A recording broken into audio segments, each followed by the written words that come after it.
காசாயம்னா காவி ஒரு உடை நம்ம நினைக்கிறோம். இந்த காவி உடை என்பது மட்டும் காசாயம் அல்ல.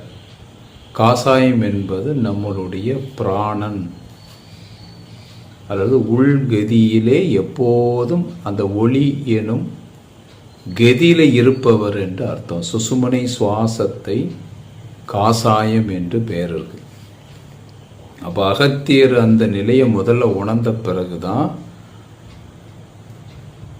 அவர் அதை உணர்ந்த அந்த உணர்வை எல்லாத்துக்கும் வெளிக்கொண்டு வந்ததுனால சித்தரெல்லாம் கை கொள்வார்கள். எல்லா சித்தர்களும் அதை என்ன செஞ்சாங்க?